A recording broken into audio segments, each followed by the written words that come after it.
Hola a todos y bienvenidos a esta segunda parte del curso de Supercuerdas aquí en Physics Latam, en estos seminarios en la noche. Hoy estamos muy felices de tener con nosotros a la profesora Carmen Núñez.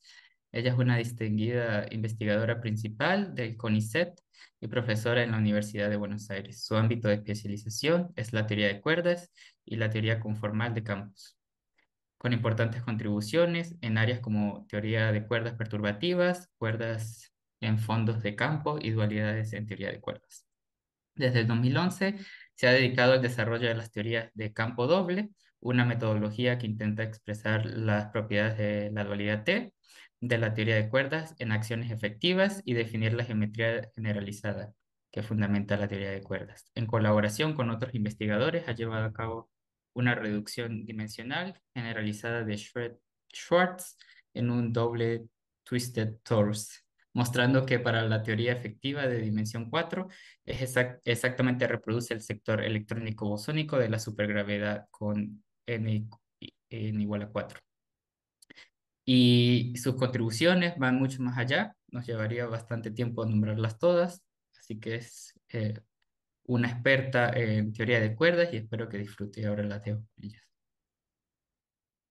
Bueno, muchas gracias, Daniel. Muchas gracias por la invitación y por organizar este ciclo de cursos. Bueno, sí voy a hacer una introducción a supercuerdas. Voy a suponer que hicieron el curso anterior de Oscar, que por suerte me pareció un curso excelente, donde dio las bases de muchas de las cosas que voy a usar. De todas formas, digamos, cualquier cosa que no se entienda, me paran, me preguntan. Eh, a ver si puedo pasar esto. Ahí está. Un poco el plan de esta serie de charlas es hoy hacer la cuerda fermiónica clásica, la próxima cuantizar, después en la tercera clase discutir interacciones para poder introducir lo que se conocen como supercuerdas tipo 2A y 2B. La cuarta voy a hacer compactificación para poder introducir las cuerdas heteróticas. Y en la quinta pensaba hacer la supercuerda tipo 1 y discutir un poco de acciones efectivas a bajas energías. Pero bueno, va a depender un poco de cómo sea el ritmo y de cuántas preguntas haya, a ver hasta dónde podemos llegar.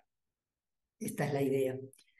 La bibliografía también ya la dio Oscar, o sea, los libros que él recomendó me parece que sí son los mejores, o sea, por ahí el Lin Schwarz-Witten es un poco viejo, Polchinski tiene algunas técnicas un poco más modernas de teoría de campos conformes, el último, digamos, tipo, más moderno es el Blumenhagen-Lust-Tyson, y también están las notas de David Tong, que las puede encontrar en el archive y que, digamos, es un resumen, pero realmente son muy didácticas, o sea, está muy bueno para seguir el curso, aunque son básicamente de cuerda bosónica, ¿no? Pero bueno, está bueno para que lo miren. Bueno, empecemos entonces con la cuerda fermiónica clásica. Lo que voy a hacer es lo que se conoce como la formulación de Ramón Neves-Schwarz. Ya voy a explicar qué es esto. Vamos a ver primero la acción de la hoja de mundo y las simetrías de la teoría. Luego vamos a deducir las ecuaciones de movimiento y discutir las condiciones de contorno. Y finalmente introducir los sectores de Ramón y Neves-Schwarz. O sea, esta primera clase va a ser todo cuerda clásica. Vamos a ver cuán rápido vamos, porque por ahí se puede empezar algo de cuantización, pero no sé, vamos a ver. Bueno, la motivación por qué estudiar teoría de cuerdas, también esto lo dijo bastante en detalle Oscar. Yo simplemente resumir que esta teoría brinda un marco para la unificación de la materia e interacciones, o sea, todas las partículas tienen un origen común, son excitaciones de una cuerda. La teoría parece consistente del punto de vista teórico y contiene una formulación cuántica de la gravedad, que es algo que por mucho tiempo se había estado buscando y bueno, por ahora es la única teoría que conocemos consistente de gravedad cuántica acoplado al resto de las interacciones. Y aunque podría no ser la teoría última, digamos, que describe la naturaleza, a lo largo del desarrollo de la teoría se motivó muchos desarrollos, tanto en física teórica de altas energías como en física matemática, en varias otras ramas de las matemáticas, en otras áreas de la física teórica, por lo cual vale la pena estudiarla, porque aunque uno no se quiera dedicar a teoría de cuerdas, hay muchas de las herramientas que se desarrollaron para hacer esta teoría sirven en otras áreas de la física y las matemáticas. Un poco también lo comentó Oscar, pero la teoría de cuerdas empezó en la década del 70, de 1970, como un intento de explicar las interacciones hadrónicas, pero luego se descartó porque, bueno, surgió la cromodinámica cuántica y había algunos problemas en la teoría, la dimensión crítica era muy grande que se necesitaba, pero en el año 84 Green y Schwartz mostraron que la supergravedad acoplada a Super Young Mills en 10 dimensiones no tiene anomalías si los grupos de gauge son SO32 y E8 por E8. Esto motivó lo que se llamó la primera revolución de cuerdas, porque digamos, mostraron cómo se podían cancelar las anomalías de la supergravedad, que era un tema que había preocupado durante bastante tiempo, y también mostraron que la consistencia de la supercuerda abierta requiere que el grupo de gauge sea SO32, o sea, justamente el grupo que cancela las anomalías, y posteriormente se vio que estos grupos aparecen en las cuerdas heteróticas que fueron formuladas en 1985. Entonces, esta es una primera etapa del desarrollo de la teoría entre 1984 y 1985, que se conoce como la primera revolución de cuerdas. Hasta el año 94 había 5 teorías de cuerdas consistentes en 10 dimensiones, que son las que vamos a ver en este curso: la tipo 1, las cuerdas heteróticas con grupos de gauge SO32 y E8 por E8, y la tipo 2A y 2B. Y la única relación que se conocía entre ellas era una relación de T-dualidad, que ya vamos a ver qué es, cuando se compactifican en un círculo. Entonces, al compactificar en un círculo, la teoría de tipo 2A es dual a la 2B y viceversa, y la heterótica E8 por E8 resulta ser dual a la SO32. O sea, se empezó a ver que estas teorías están relacionadas de alguna manera, y en la conferencia Strings de 1995, Witten presentó evidencia de una red de dualidades entre estas 5 teorías, con un rol especial para la supergravedad en 11 dimensiones. O sea, para una teoría, en realidad, cuyo límite de bajas energías es la supergravedad en 11 dimensiones. Y digamos, estas 5 teorías de cuerdas que vamos a ver en este curso hoy se entienden como límites perturbativos de esta teoría que se llama teoría M, que es una teoría en 11 dimensiones. Este es un poco el esquema de cómo se entiende hoy la teoría de cuerdas, que muchos llaman teoría M, en realidad. Y en esos años, también en el 95, Polchinski observó que las teorías de cuerdas tienen grados de libertad adicionales que se llaman debranas, se llaman debranas, que son objetos no perturbativos en acoplamiento débil y que fueron claves para poder establecer las dualidades entre estas 5 teorías de supercuerdas. Bueno, ¿por qué queremos una teoría de supercuerdas? Si ya estuvieron viendo que la cuerda bosónica tiene muchas propiedades interesantes, pero también tiene varios problemas. Por un lado, no hay fermiones, entonces no puede describir la naturaleza. Y por otro lado, la teoría tiene taquiones en el espectro, y los taquiones producen divergencias infrarrojas, como vamos a ver por ahí en la tercera clase, y hace que los cálculos, se hagan en un vacío que es inestable. O sea, la masa al cuadrado de las partículas en el lagrangiano es la derivada segunda del potencial, Y cuando la masa al cuadrado es negativa, significa que estamos desarrollando alrededor de un máximo del potencial.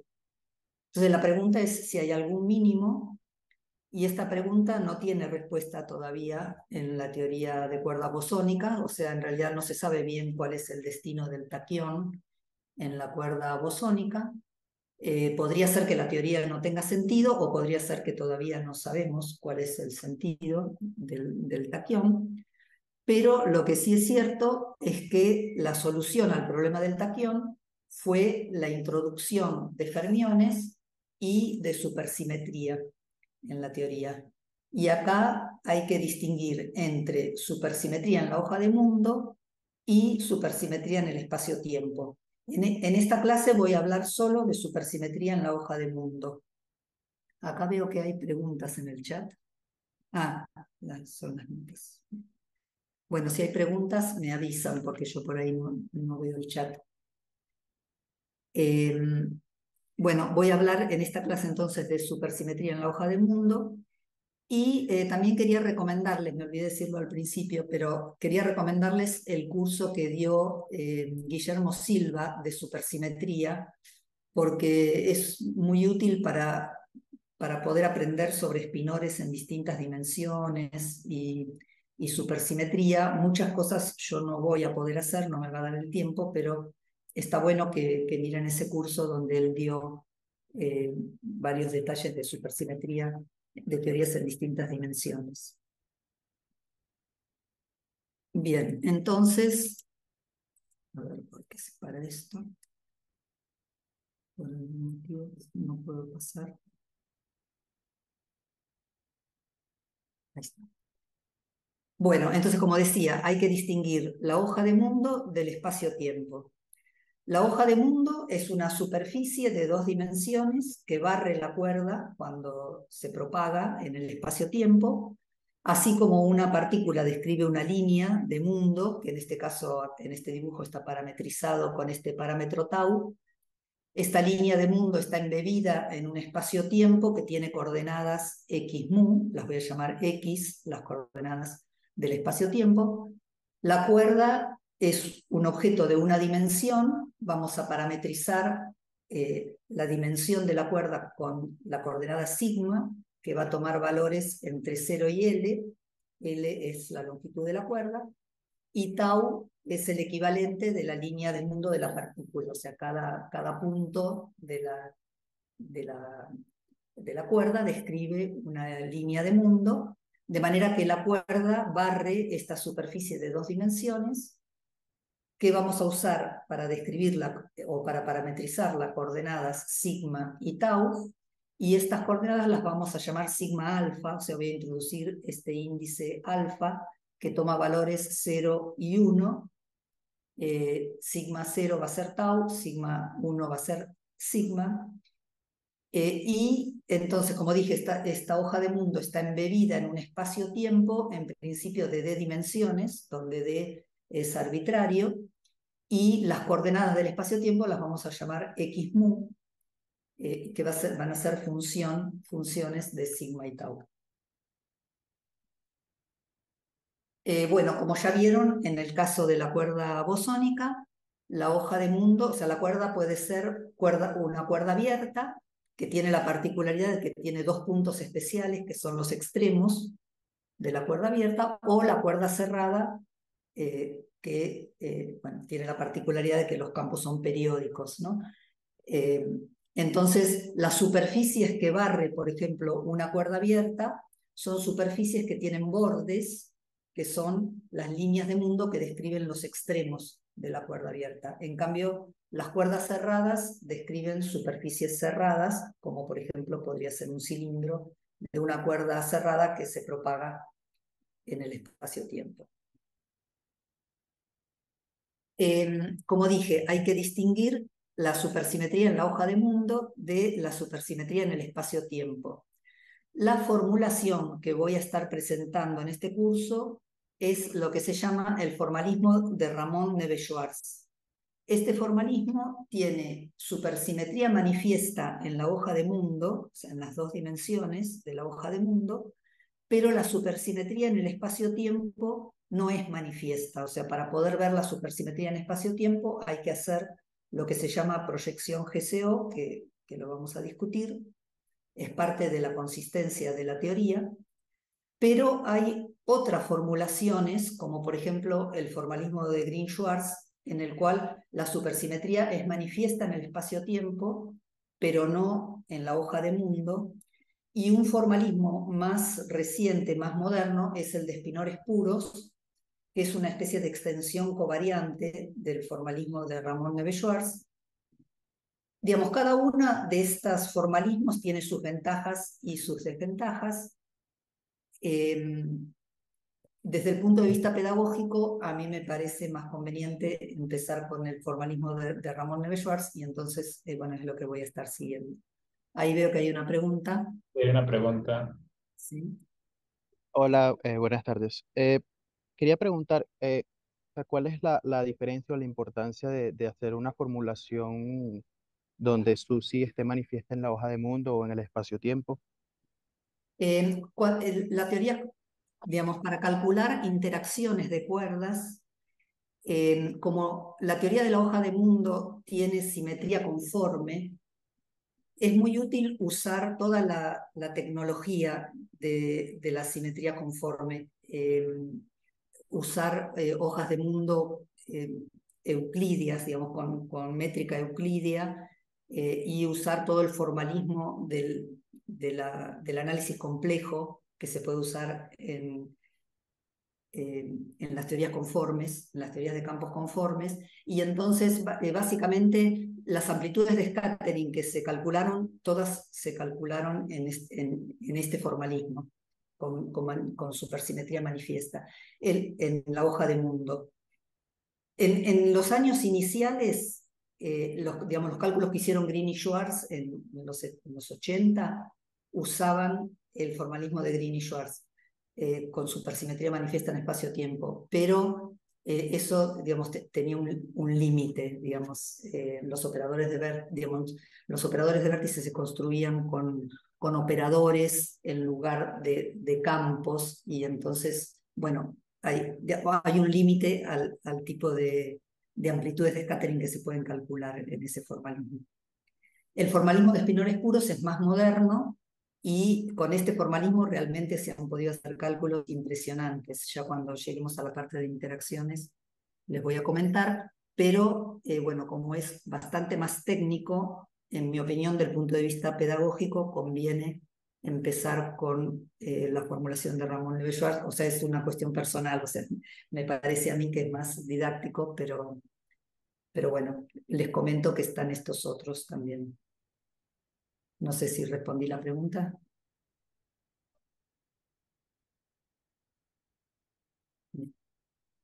Bueno, entonces, como dije, hay 5 teorías de supercuerdas perturbativas.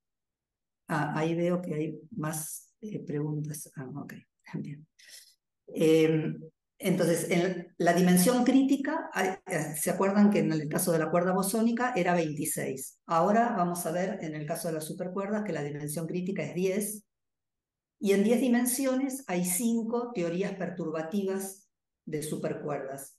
Van a estar las teorías de tipo 2, que se llaman de tipo 2 porque tienen 2 supersimetrías en espacio-tiempo.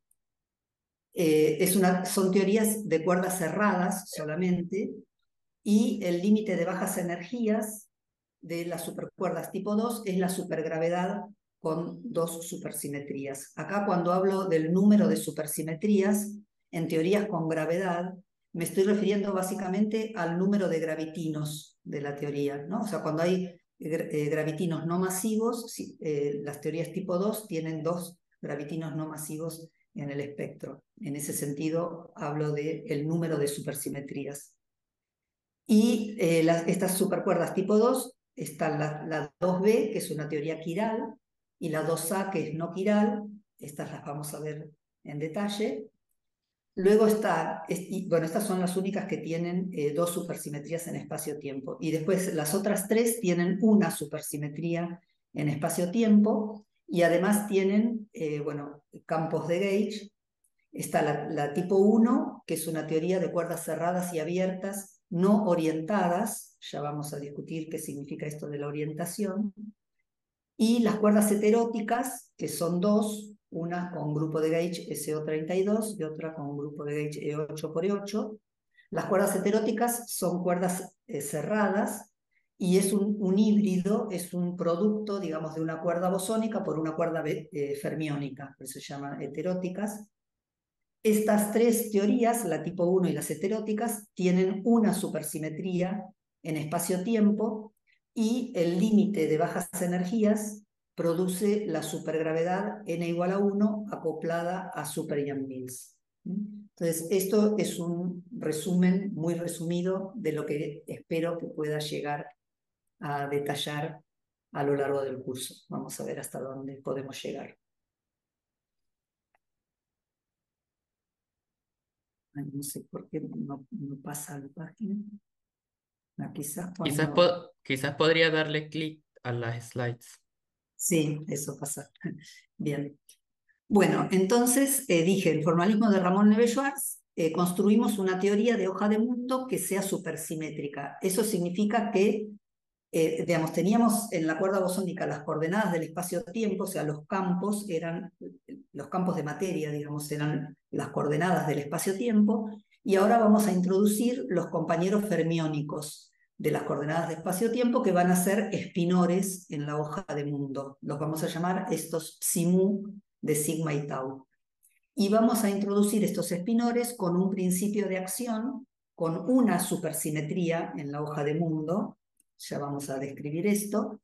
Y vamos a ver que este principio nos va a dar teorías de cuerdas consistentes en la dimensión crítica de igual a 10 en el espacio-tiempo.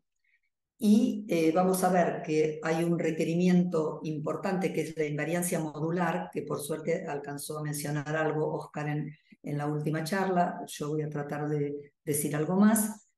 Pero digamos, si uno le pide a la teoría invariancia modular, se obtiene una teoría con supersimetría en 10 dimensiones, con una o dos supersimetrías dependiendo de las condiciones de contorno. Entonces, recordemos un poco cómo era la acción de Polyakov para la cuerda bosónica. Teníamos este factor adelante que es 1 sobre 4pi alfa prima. Alfa prima es una constante que tiene dimensiones de longitud al cuadrado. Es la inversa de la tensión de la cuerda. Y este factor está ahí por motivos dimensionales. La acción tiene que ser adimensional. Y luego tenemos la integral sobre la hoja de mundo. O sea, acá de 2 sigma se refiere a la integral en sigma y tau de una teoría que contiene d campos escalares de materia, los x-mu, que están acoplados a gravedad en 2 dimensiones. O sea, h alfa beta es la métrica de la hoja de mundo, y esta teoría nos describe estos d campos x-mu, son campos escalares sobre la hoja de mundo, acoplados a gravedad. Y fíjense que la parte gravitatoria es trivial, o sea, no hay dinámica para la métrica, o sea, la métrica aparece solo acá contrayendo las derivadas. Entonces, la extensión supersimétrica de esta acción va a ser acoplar materia supersimétrica, o sea, como dije antes, agregarle los espinores en la hoja de mundo a las coordenadas x-mu, acoplar entonces materia supersimétrica a supergravedad n igual a 1 en 2 dimensiones. Y el multiplete de supergravedad n igual a 1 en 2 dimensiones contiene este objeto que se llama el Zweibein, ahora lo voy a describir. Es básicamente la raíz cuadrada de la métrica, esta es la parte gravitatoria, y el gravitino, que lo voy a llamar chi alfa, el gravitino en la hoja de mundo. O sea, los campos que extienden, digamos, la métrica que teníamos en la cuerda bosónica, la métrica de la hoja de mundo, van a ser el Zweibein, que es como una raíz cuadrada de la métrica, y el gravitino. Bueno, de vuelta para repasar un poco cómo son las convenciones que estoy usando. Sigma alfa se refiere a las coordenadas sigma y tau de la hoja de mundo. Alfa toma valores 0 y 1.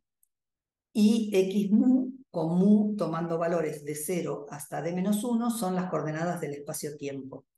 Eta mu nu es la métrica de Minkowski, o sea, acá tenemos los campos X mu acoplados a la métrica, digamos, la métrica espacio-tiempo es la métrica de Minkowski, que la vamos a tomar con signatura -1 más 1.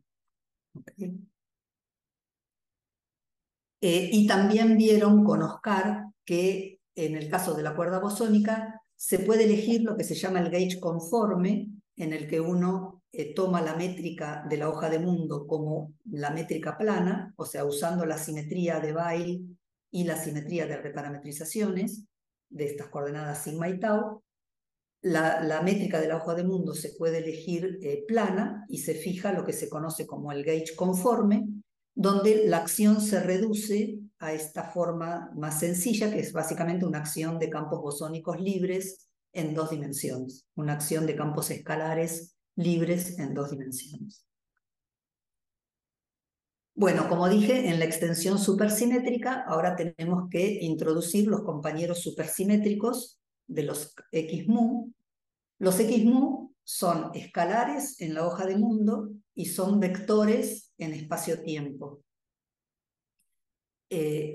Los compañeros supersimétricos de los X mu van a ser espinores en la hoja de mundo con un índice vectorial en el espacio-tiempo. Y esto es necesario, ya vamos a ver, por la supersimetría.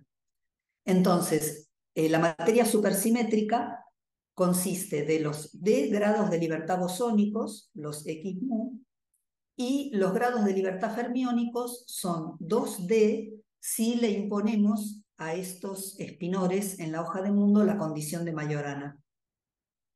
Esto es, digamos, imponer la condición de Majorana es lo que hace que, digamos, lo que permite tener una teoría interesante. Por eso, digamos, se impone la condición de Majorana. Un espinor de Majorana, simplemente lo recuerdo, el adjunto de Dirac es básicamente el adjunto por la matriz conjugación de carga.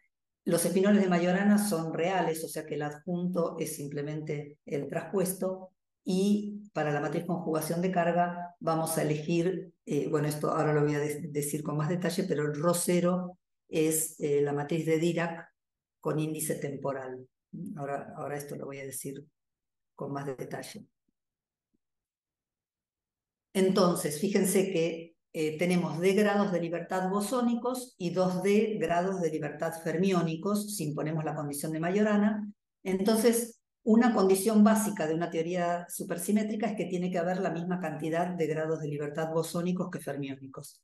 Entonces, hay que introducir D campos escalares auxiliares, normalmente se llaman FMU, y el multiplete escalar off-shell, o sea, sin usar ecuaciones de movimiento, de supersimetría n igual a 1, consiste de los X mu, los psi mu y estos campos auxiliares F mu.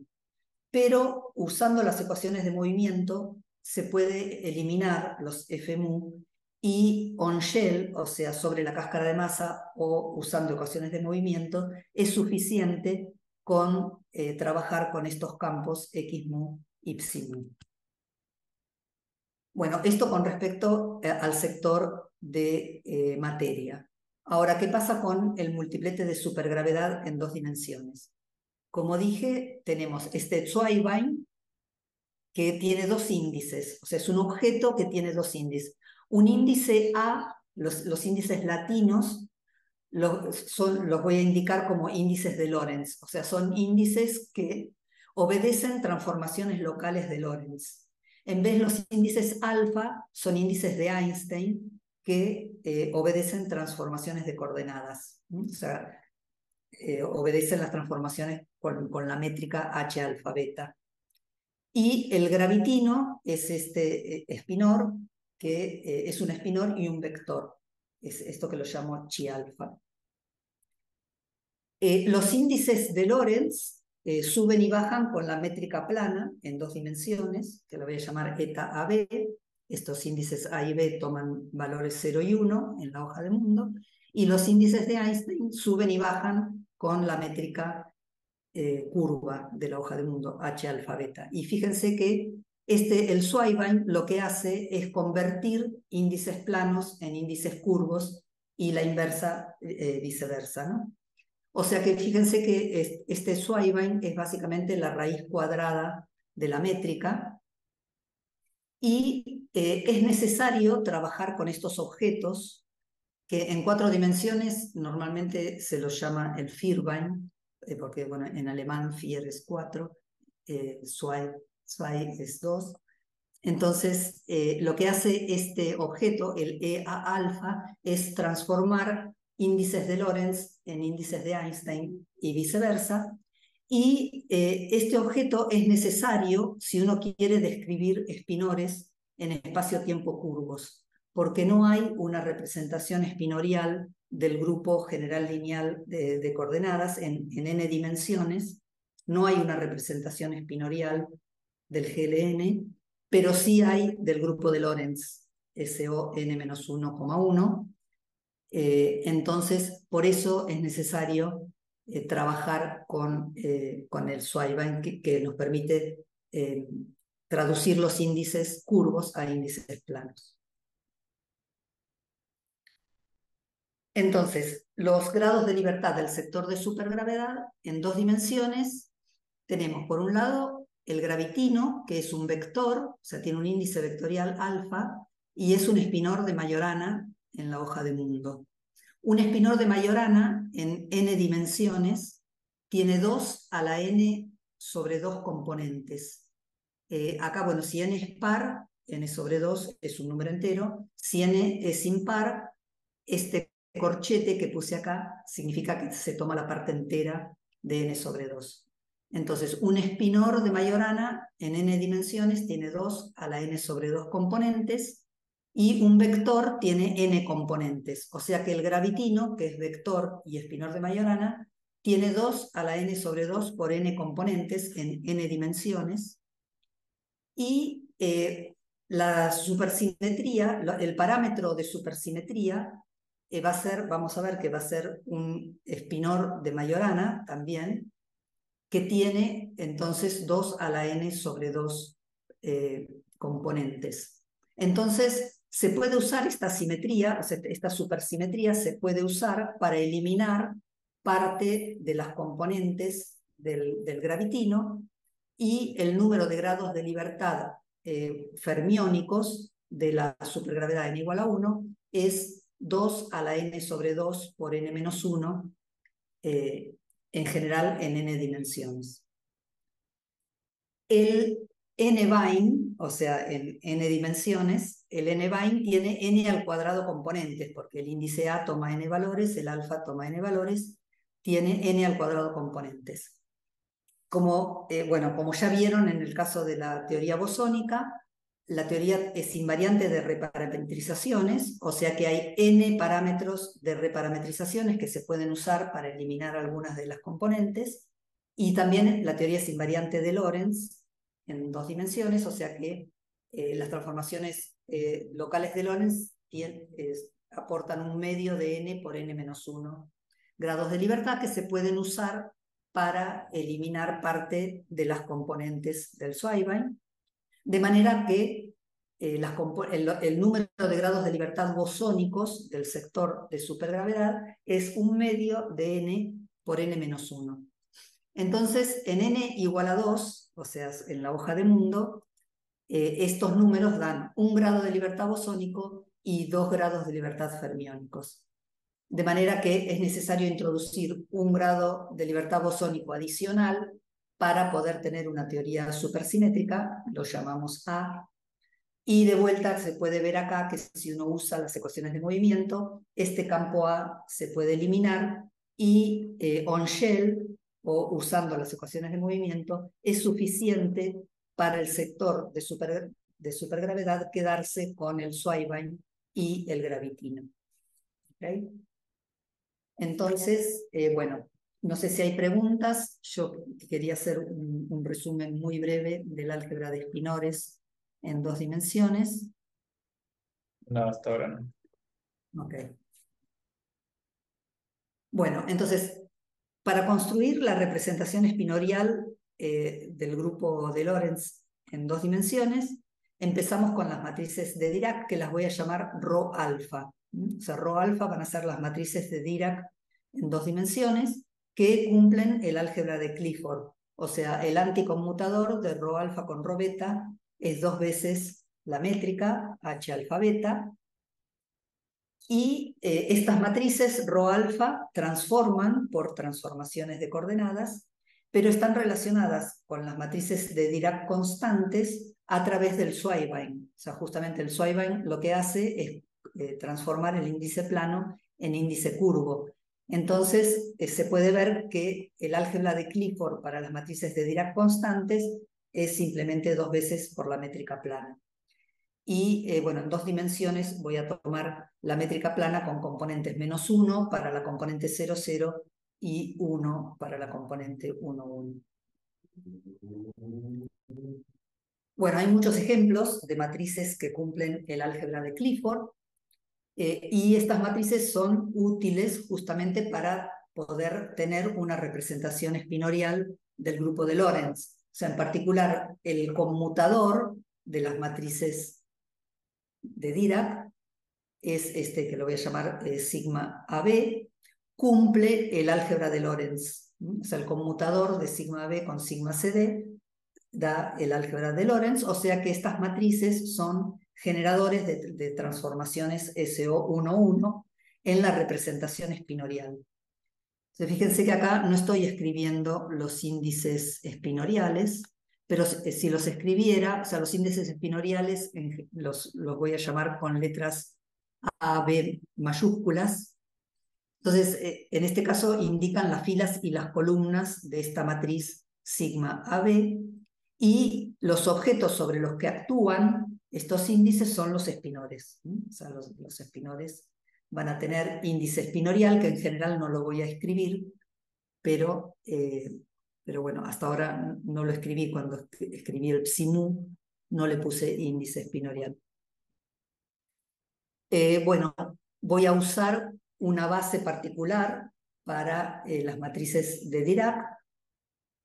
Como dije, hay muchas que uno puede usar, pero la que voy a seguir es básicamente la que usan Blumenhagen, Lust y Tyson. De hecho, en ese libro hay un apéndice donde hace el álgebra de espinores en 2 dimensiones con mucho detalle, que les recomiendo que miren, porque yo hay muchas de esas cosas que les voy a obviar, las que no son estrictamente necesarias. Pero entonces voy a elegir la representación siguiente en términos de las matrices de Pauli.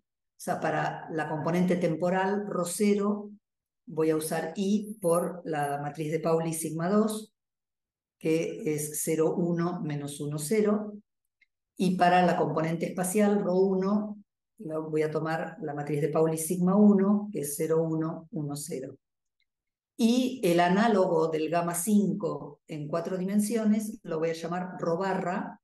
Es el producto acá simplemente de ρ0 por ρ1, y esto da sigma 3, la matriz de Pauli sigma 3, que es la diagonal 1 menos 1. ¿Okay? Estas van a ser mis convenciones. Si ven el libro Green, Schwarz y Witten usa otras convenciones, pero bueno, o sea, conviene atenerse a unas para poder seguir las cuentas. Bueno, como ya dije, un espinor de Majorana es un espinor real, cumple esta relación, que el adjunto de Dirac es el adjunto por la matriz conjugación de carga, que en este caso voy a tomar como el ρ0, o sea, la matriz de Dirac ρ0. Y para los índices espinoriales en 2 dimensiones, como solo toman 2 valores, voy a usar estos índices más y menos. O sea que los espinores, estos psimu A, los voy a descomponer en componente más y componente menos. O sea, estos índices más y menos en los espinores son índices espinoriales. Lo digo para diferenciar de otros índices que van a venir más y menos, que significan otra cosa. Y bueno, simplemente pongo una identidad que va a ser útil, que es, digamos, usando el álgebra de Clifford en 2 dimensiones, se puede mostrar que este producto de ρ alfa por ρ beta por ρ alfa es igual a 0.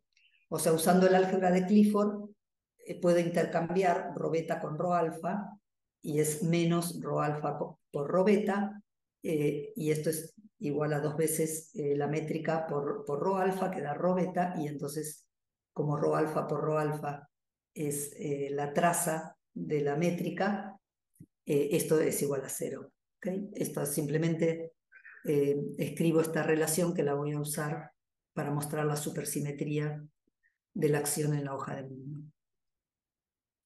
Si voy muy rápido me dicen, si tienen preguntas me paran.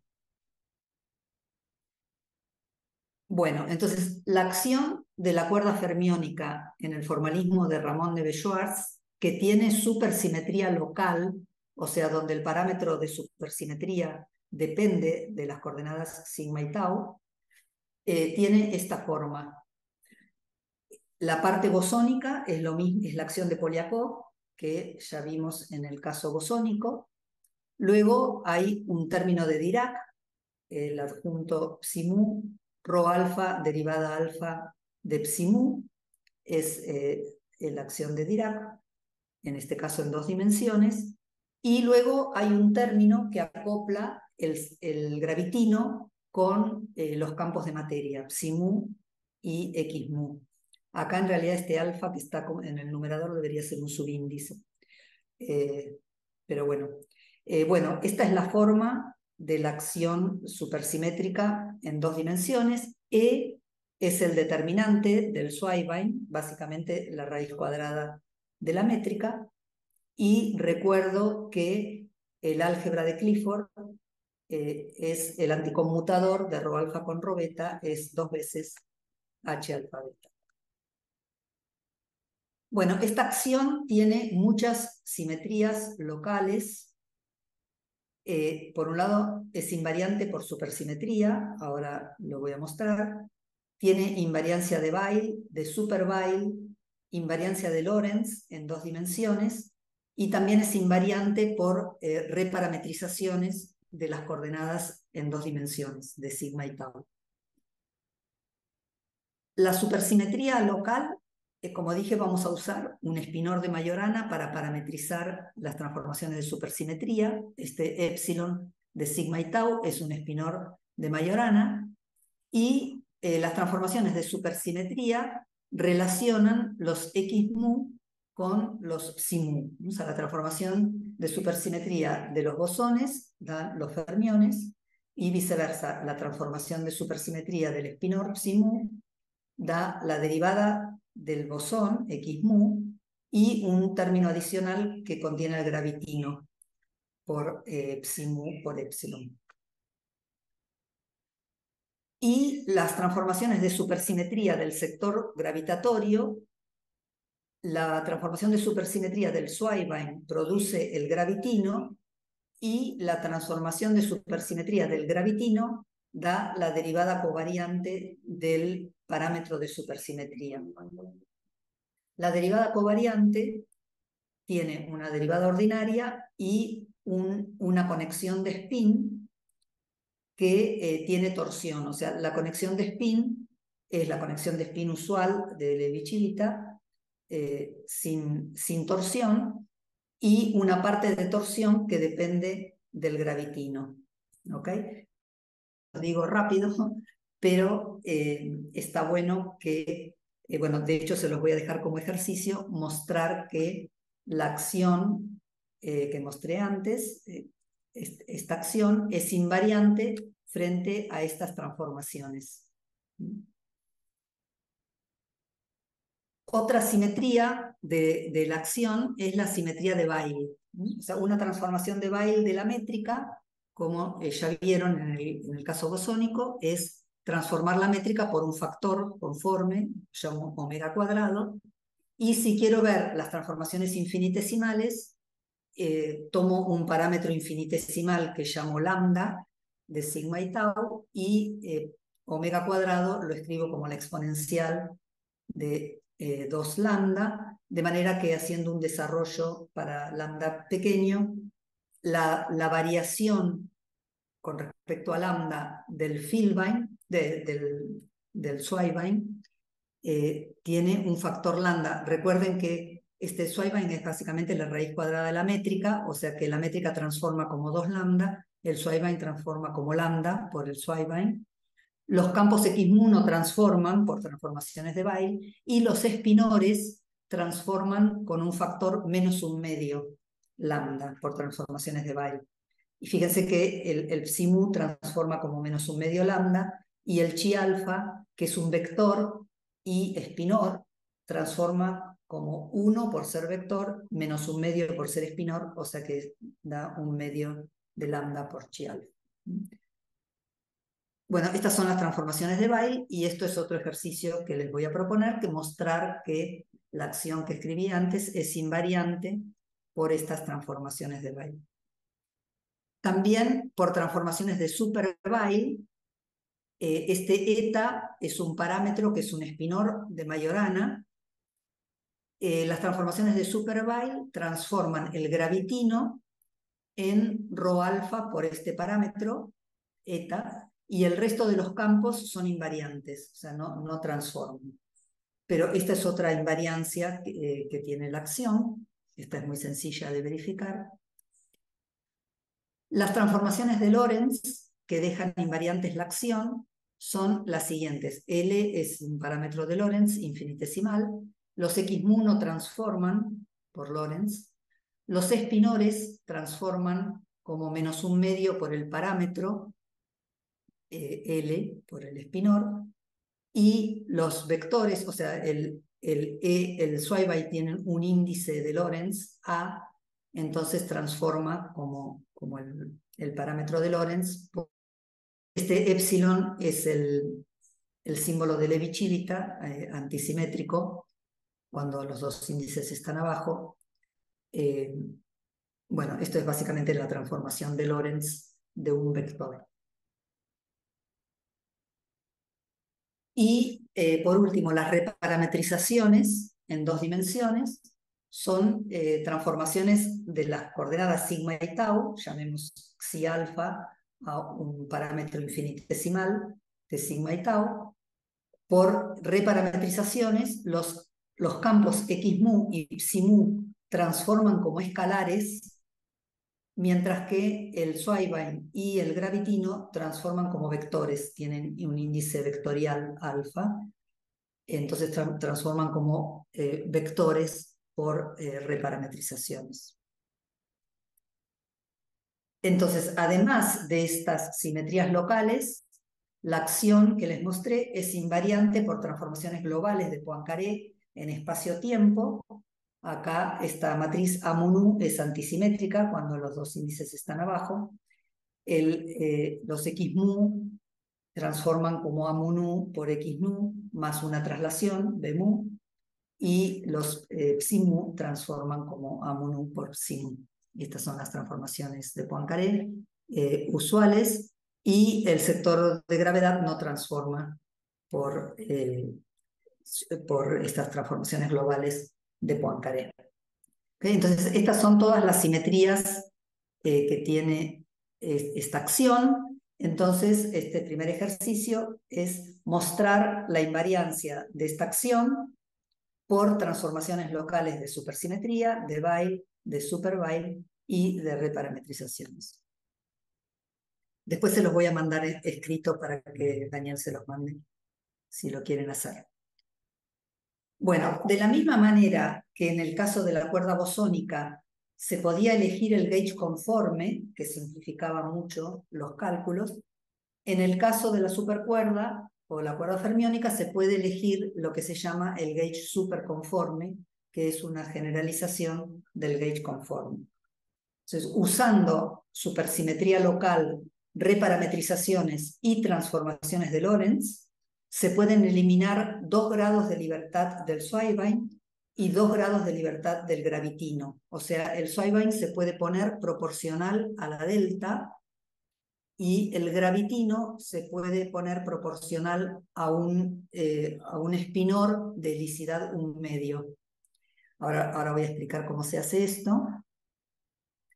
Y en la teoría clásica se puede usar además la simetría de Weyl y de super Weyl para eliminar este campo phi y este espinor lambda, de manera que el Zweibein sea simplemente la delta y eliminar completamente el gravitino, de manera que la acción en 2 dimensiones en el gauge superconforme se reduce simplemente a la acción de campos bosónicos, campos escalares libres y una acción de Dirac para los fermiones. O sea, esta es la acción de la cuerda fermiónica en 2 dimensiones en el gauge superconforme.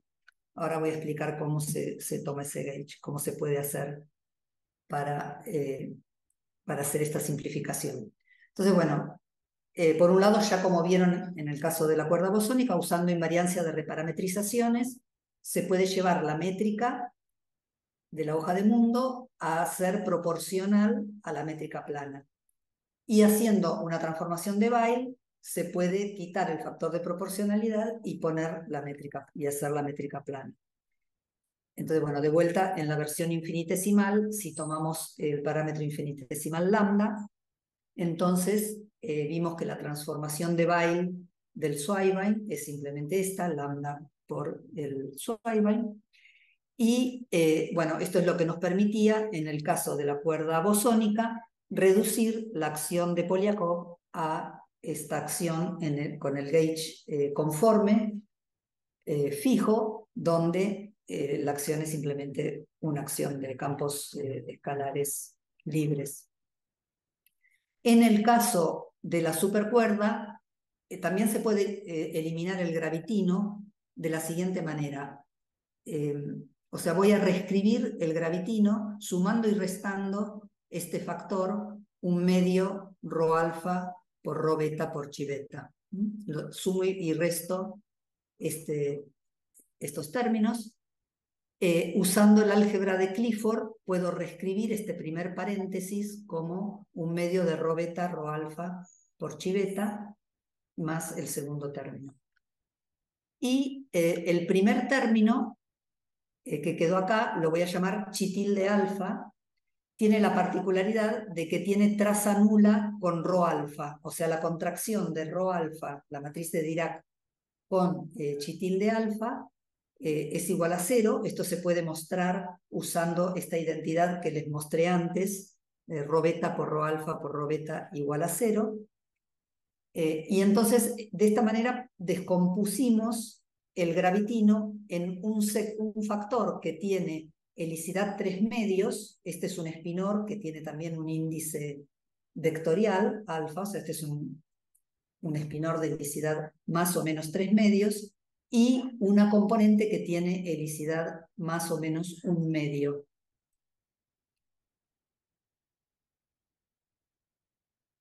Entonces, bueno, esto es lo que dije recién, y entonces usando esta identidad, rho beta por rho alfa por rho beta igual a 0, se puede hacer que la componente de helicidad 3 medios sea proporcional a la derivada covariante de algún espinor. Esto por un lado. Entonces, usando esta identidad que solo vale en 2 dimensiones, se puede hacer que la parte de helicidad 3 medios del gravitino sea proporcional a la derivada covariante de un espinor. La misma descomposición se puede hacer para la transformación de supersimetría. O sea, la transformación de supersimetría del gravitino es 2 veces la derivada covariante del espinor. La derivada covariante la puedo también descomponer de vuelta usando el álgebra de Clifford como, digamos, escribir simplemente la métrica como rho beta por rho alfa más rho alfa por rho beta. Y entonces, fíjense que puedo elegir el parámetro de supersimetría para eliminar la componente de helicidad 3 medios del gravitino y entonces quedarme solo con la componente que tiene helicidad 1 medio. Entonces voy a usar la invariancia de la teoría con respecto a la supersimetría en 2 dimensiones para quedarme solo con la componente de helicidad 1 medio del gravitino. Esto es lo que se llama el gauge superconforme.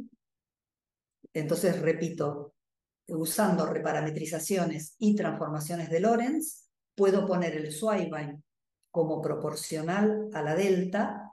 Luego puedo usar también transformaciones de Weyl para eliminar el factor de proporcionalidad y quedarme solamente con la delta. Y puedo usar supersimetría para quedarme solo con la componente de densidad de un medio del gravitino. Y después puedo usar, si se acuerdan cómo eran las transformaciones de Super-Weyl, para eliminar también la componente, la única componente del gravitino. Usando la simetría de Super-Weyl puedo eliminar completamente el gravitino. Esto es algo que se puede hacer solo en la teoría clásica. Vamos a ver que en la teoría cuántica esta simetría de Weyl y de Super-Weyl se rompe, solo se recupera en la dimensión crítica, y esta es una de las maneras de ver que la dimensión crítica tiene que ser d igual a 10. O sea, cuando uno quiere mantener las simetrías clásicas en la teoría cuántica. Pero bueno, en el caso de la teoría clásica podemos eliminar completamente el gravitino y usar la delta para el Zweibein. Entonces, la acción en el gauge superconforme es simplemente la acción de lo que se llama un supercampo escalar en dos dimensiones. Un supercampo escalar tiene una componente bosónica, que es X mu, y una componente fermiónica, que es psi mu. Esta teoría tiene simetría, tiene supersimetría global. O sea, esta teoría ahora vamos a ver que tiene una supersimetría global con el parámetro de supersimetría constante. Y, digamos, como ahora fijé el gauge superconforme, los índices en la hoja de mundo suben y bajan con la métrica plana, eta AB, y el índice curvo de la matriz de Dirac se puede transformar simplemente con la delta para hacer una matriz plana. ¿Okay? Entonces, como dije recién, las transformaciones de supersimetría, estas son las transformaciones de supersimetría. Cuando el parámetro de supersimetría es local, aparece acá el gravitino, pero cuando eliminamos el gravitino en el gauge superconforme, las transformaciones de supersimetría se simplifican y simplemente queda que la transformación de X mu da psi mu y la transformación de psi mu da la derivada de X mu. Y esta es, digamos, esta acción que vimos, que escribí acá. Por ejemplo, el libro de Green, Schwarz y Witten empieza con esta acción. O sea, yo hice todo una introducción para mostrar que esta es la acción que tiene supersimetría local con el gauge fijo, porque me parece importante para poder ver después qué es lo que pasa con las componentes que eliminamos. Pero bueno, pero el libro de Green, Schwarz y Witten empieza directamente con esta acción, el Polchinski también. Pero bueno, esta es una acción que tiene supersimetría local. Bueno, entonces ahora que tenemos la acción en el gauge superconforme, vamos a encontrar las ecuaciones de movimiento. Es muy fácil porque estas son dos teorías libres. Para los X mu, la ecuación de movimiento es básicamente la ecuación de onda, y para los psi mu es básicamente la ecuación de Dirac. Igual que en el caso de la cuerda bosónica, estas ecuaciones hay que suplementarlas con las condiciones de contorno. Y no podemos olvidarnos de que esta es una acción donde fijamos el gauge, o sea, no podemos olvidarnos del Zweibein y del gravitino. Las ecuaciones de movimiento del Zweibein, en una teoría con fermiones, son el tensor energía-momento, y digamos, no podemos olvidarnos de que el gravitino, digamos, el Zweibein en realidad está en la teoría. Entonces tenemos que imponer también la ecuación de movimiento del Zweibein, así como hacíamos en el caso de la cuerda bosónica, que imponíamos la ecuación de movimiento de la métrica, que daba el tensor energía-momento, igual a 0. Y acá también la ecuación de movimiento del gravitino es lo que se conoce como la supercorriente. Y también hay que imponer la ecuación de movimiento del gravitino, que sea igual a 0. La supercorriente está relacionada al tensor energía-momento por transformaciones de supersimetría. O sea, la transformación de supersimetría de la supercorriente da el tensor energía-momento. Y como dije recién, las ecuaciones de movimiento de la métrica o del Schwarzschild y del gravitino son pedir que el tensor energía-momento y la supercorriente sean iguales a 0, y estos se imponen como vínculos sobre el sistema, generan simetrías, o sea, ya vimos en el caso bosónico que generan la simetría de Virasoro, en este caso va a ser la de super-Virasoro, y todo esto es análogo al caso bosónico, solo que estamos incluyendo también los fermiones.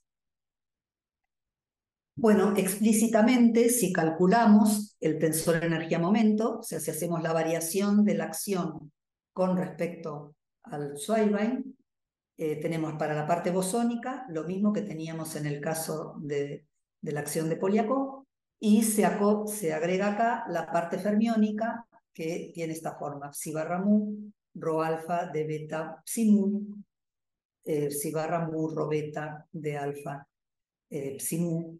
Esto acá se puede usar, digamos, se puede hacer simétrica esta parte usando las ecuaciones de movimiento. Y la supercorriente tiene esta forma. Fíjense que la supercorriente es un objeto fermiónico, ¿no? O sea, es psi mu por la derivada beta de x mu. O sea, es un objeto que tiene, le pongo F para indicar que es fermiónico, tiene un índice vectorial, que es el alfa, pero tiene un índice espinorial que no estoy escribiendo, que es el índice que lleva el espinor psi mu. Bueno, igual que en el caso de la teoría bosónica, el tensor energía-momento tiene traza nula, y esto es consecuencia de la invariancia de Weyl. La diferencia con el caso de la cuerda bosónica es que para mostrar que la traza del tensor energía-momento es igual a 0, en el caso de la supercuerda hay que usar las ecuaciones de movimiento. Ahora voy a mostrar por qué. Y usando entonces que la traza del tensor energía-momento es igual a 0, solamente quedan dos componentes del tensor energía-momento. En general tiene 4, pero como la traza es igual a 0, hay dos componentes que se anulan. Y para la supercorriente se puede mostrar que la traza con la matriz de Dirac es igual a 0. Esto también es consecuencia de la invariancia de Super-Weyl, y esta invariancia, digamos, esto permite mostrar que solo quedan dos componentes de las 4 de la supercorriente. O sea, dos componentes del tensor energía-momento se anulan y dos componentes de la supercorriente se anulan.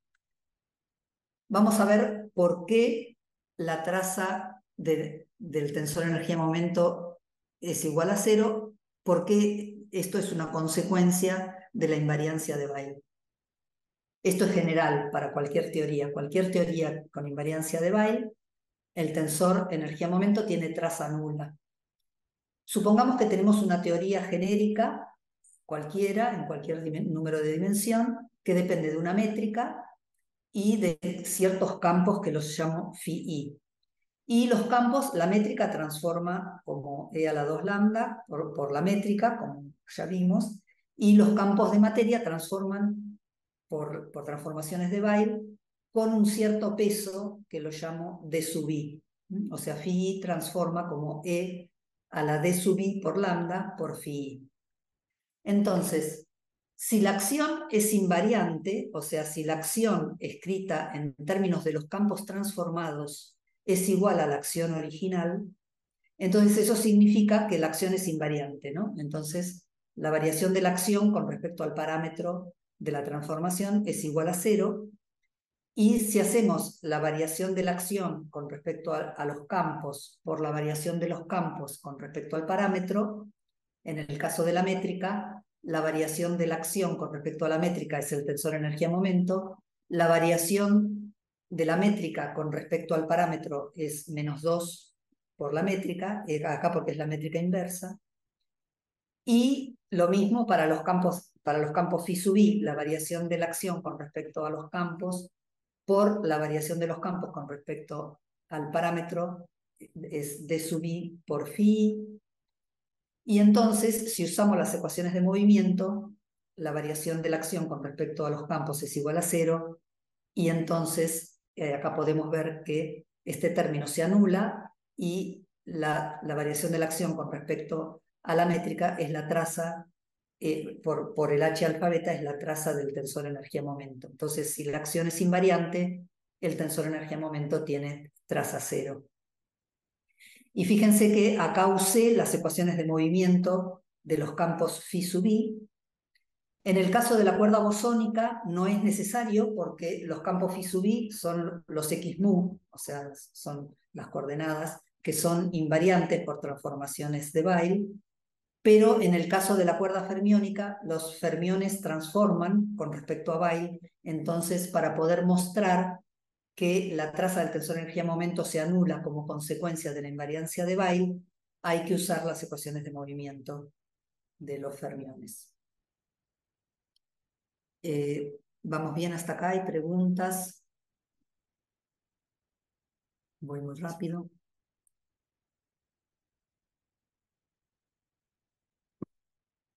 Bien. Bueno, igual que en el caso de la cuerda bosónica, usando también ecuaciones de movimiento, se puede mostrar que el tensor energía-momento y la supercorriente son conservados, se conservan. O sea, la derivada alfa de T alfa beta es igual a 0 y la derivada alfa de la supercorriente es igual a 0. Y estas leyes de conservación conducen a un número infinito de cargas conservadas. Ahora vamos a ver cómo es esto, y para verlo conviene usar lo que se llaman las coordenadas del cono de luz en la hoja de mundo. Voy a definir estas coordenadas sigma más menos como tau más menos sigma. Esto ya lo hizo Oscar en el caso de la cuerda bosónica, lo repito simplemente para recordar. La métrica plana de Minkowski en 2 dimensiones es simplemente menos de tau cuadrado más de sigma cuadrado.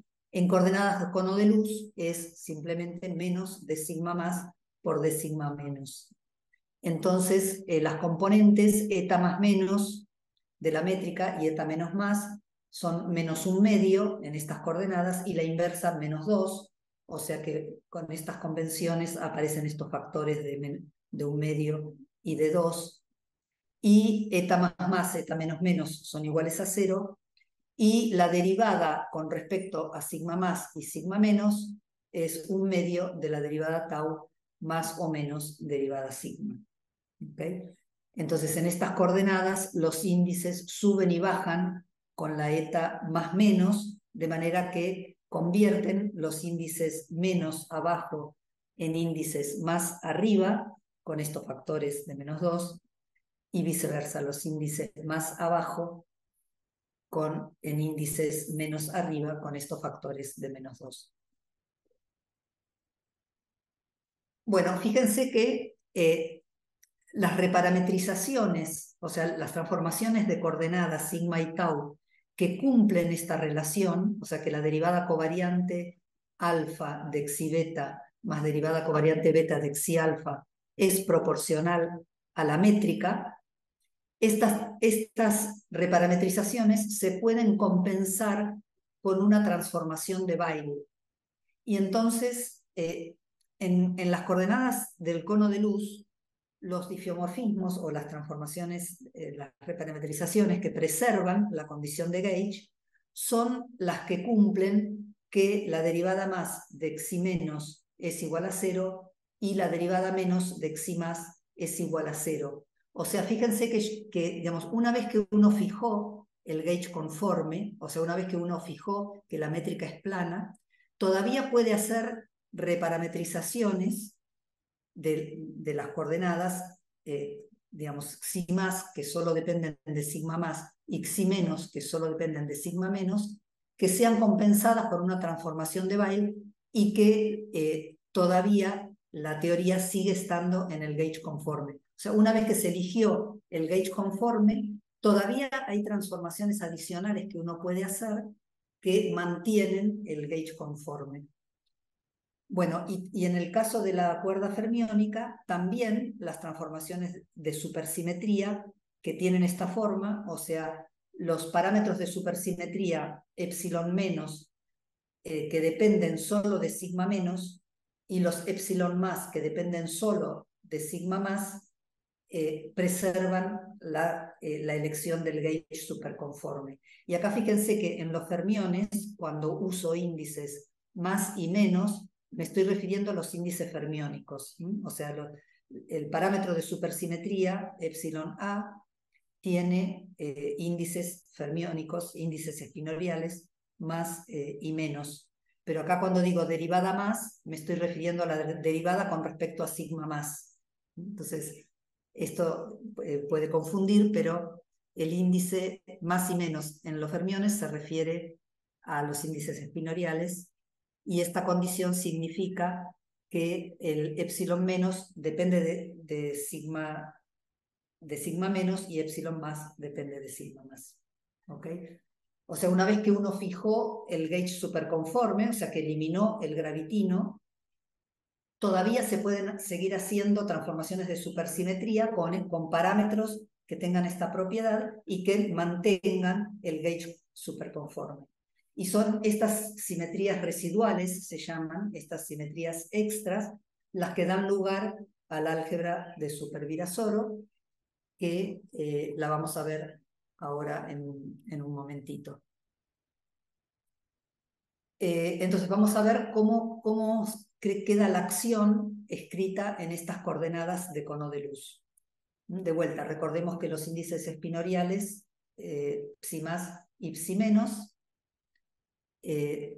nos dan las dos componentes del espinor, mientras que derivada más menos se refieren a las coordenadas sigma más y sigma menos. Veo que hay una pregunta. ¿Sí? Gosling. ¿Tiene el micrófono silenciado?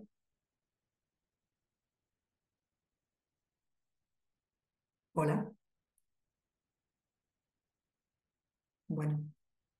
Gosling, ¿podés sacar el silenciador del micrófono?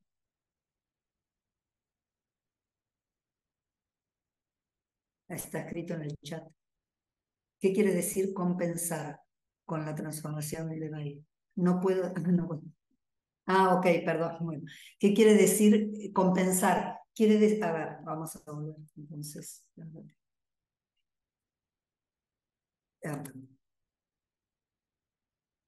Quiere decir esto, que digamos, yo elijo parámetros de reparametrizaciones que cumplan esta condición, que la derivada alfa de xi beta más la derivada beta de xi alfa sea proporcional a la métrica. ¿Ok? O sea, elijo parámetros de reparametrización particulares que tengan esta propiedad. Pero luego, una vez que hago esto, puedo hacer una transformación de Weyl que me ponga la métrica, que es una métrica curva, que me la lleve a ser plana. O sea que una vez que elegí la métrica plana, una vez que fijé el gauge conforme, que me fijó la métrica plana, todavía puedo hacer algunas reparametrizaciones, estas reparametrizaciones particulares, o sea que el parámetro dependa, el xi menos dependa solo de sigma menos y el xi más dependa solo de sigma más, que puedo compensar con una transformación de Weyl de manera de mantener la métrica plana. ¿Ok? O sea, la idea es, estoy en el gauge conforme, la métrica es plana, pero no agoté completamente la libertad de gauge, porque todavía puedo hacer reparametrizaciones con xi más y xi menos que dependen solo de sigma más y de sigma menos, que puedo deshacer con transformaciones de Weyl, de manera que todavía sigo estando en la métrica plana. Esto se llama redundancia, o sea, es una redundancia. Estoy en el gauge plano, en el gauge conforme, pero todavía puedo hacer transformaciones adicionales que me mantienen en ese gauge. ¿Se entendió? Ok, bien. Bien.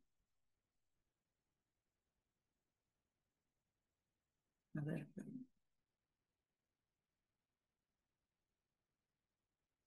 Bueno, entonces ahora vamos a escribir la acción en estas coordenadas de cono de luz y con los índices espinoriales para los fermiones.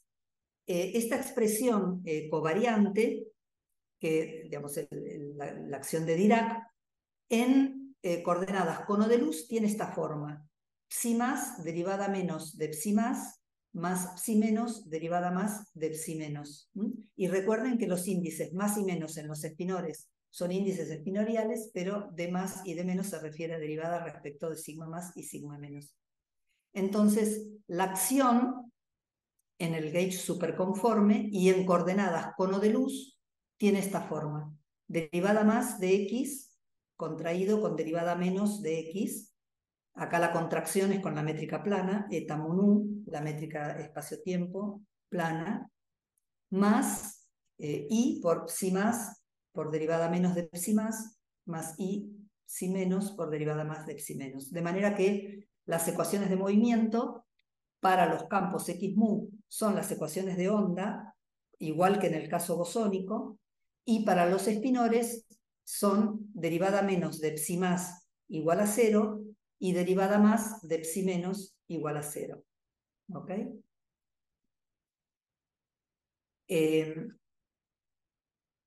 Entonces, bueno, tenemos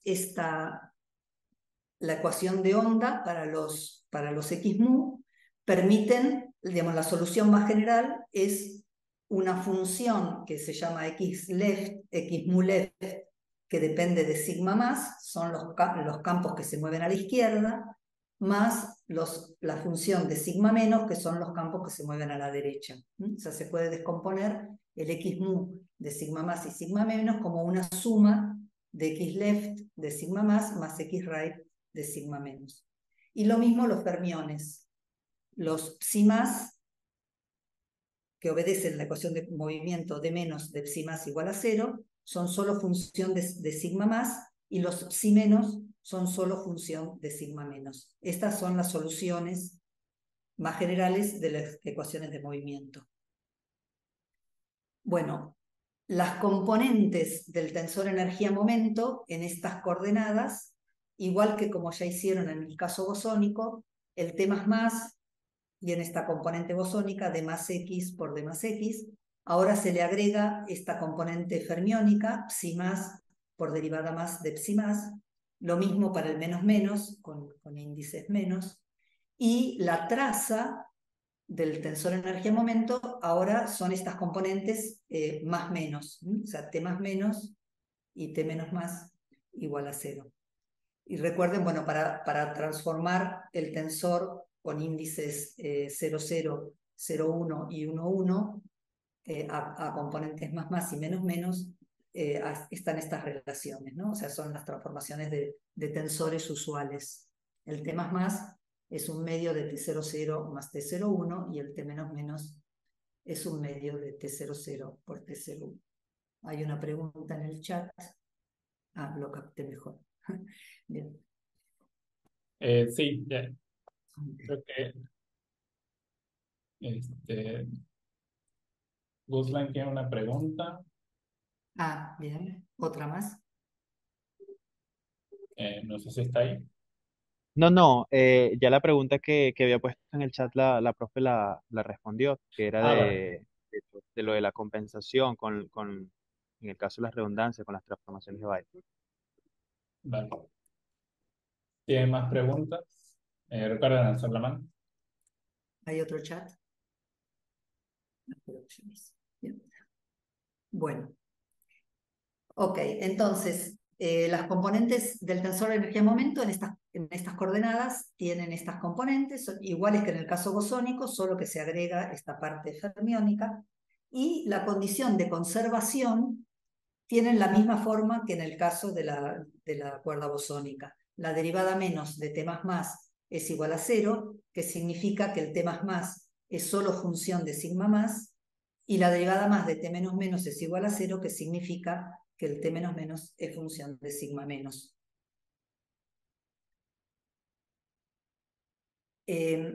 Ahora fíjense que si la derivada menos de T más es igual a 0, eso significa que puedo multiplicar el T más por una función cualquiera de sigma más y esto es algo que se sigue conservando. O sea, la derivada menos de cualquier función de sigma más por t más sigue siendo igual a 0, y digamos, este producto de f de sigma más por t más corresponden a infinitas cargas conservadas. O sea que las llamo QF para decir que son las cargas de la teoría fermiónica, que son básicamente la integral en sigma de f de sigma más por t más y f de sigma menos por t menos menos. Estas son las cargas que generan las transformaciones estas que vimos recién, que dejan la acción invariante después de ir al gauge conforme. Son las cargas asociadas a estas simetrías residuales que me mantienen en el gauge conforme, y en este caso en el gauge superconforme, pero la idea es la misma que la que pasaba en el caso de la cuerda bosónica, solo que ahora el tensor t más y t menos menos tiene contribución de los fermiones. Pero la idea es la misma. Las simetrías residuales son las que originan estas infinitas cargas conservadas. Bueno, lo repito, pero es lo que dije recién. Son las que corresponden a estas simetrías residuales que me dejan la métrica plana una vez que ya elegí el gauge conforme. Son las transformaciones de coordenadas que puedo hacer, que las puedo deshacer por transformaciones de Weyl y preservan la elección del gauge. ¿Ok? Bueno, no lo repito, si ya lo entendieron, pero solo acá se agrega que lo mismo sucede con la supercorriente. La derivada menos de la supercorriente más es igual a 0, lo que significa que puedo multiplicar a t más por cualquier función de sigma más, y esto se sigue conservando. Entonces puedo definir otra serie de cargas conservadas que son el producto de g sigma más, g de sigma más por t más, y lo mismo g de sigma menos por t menos, cuando tenemos dos componentes en el caso de la cuerda cerrada. Y esto refleja que tanto la acción como la condición de gauge superconforme son invariantes frente a transformaciones de supersimetría que tienen estos parámetros epsilon menos, que depende solo de sigma menos, y epsilon más, que depende solo de sigma más. ¿Ok?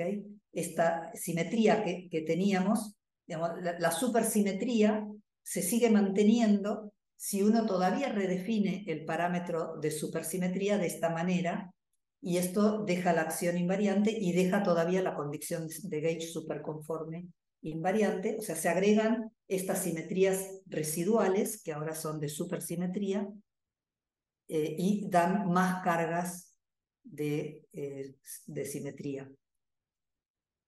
Entonces, en particular, si uno elige estas funciones de sigma más y sigma menos como la exponencial de menos 2pi por m por sigma sobre L, donde L es la longitud de la cuerda, y lo mismo para el G de sigma, M y R son índices, que ya vamos a ver qué valores toman, pero las cargas en tau igual a 0 son lo que se llaman los generadores de Super-Virasoro. O sea, lo que llamé la carga antes, ahora lo llamo L sub n, porque es el nombre que recibe el generador de Virasoro, Ln. Cuando elijo estas funciones de sigma más y sigma menos de esta forma particular, esto se llama el generador de Virasoro, Ln.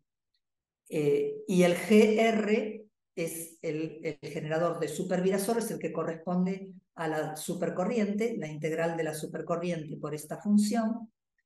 En el caso de la cuerda cerrada hay otro conjunto que son los L tilde y los GR tilde. Ahora vamos a ver por qué.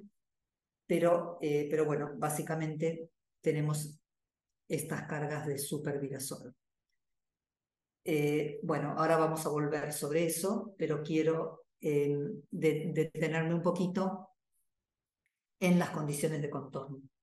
Vamos a ver que en el caso de la cuerda fermiónica, además de tener cuerda abierta y cuerda cerrada, vamos a tener dos sectores que son los sectores de Ramón y de Neveu-Schwarz. Acá me faltó la C en Schwarz. La voy a escribir de vuelta. Entonces, en el caso de la cuerda bosónica, teníamos condiciones de contorno de cuerda cerrada y cuerda abierta.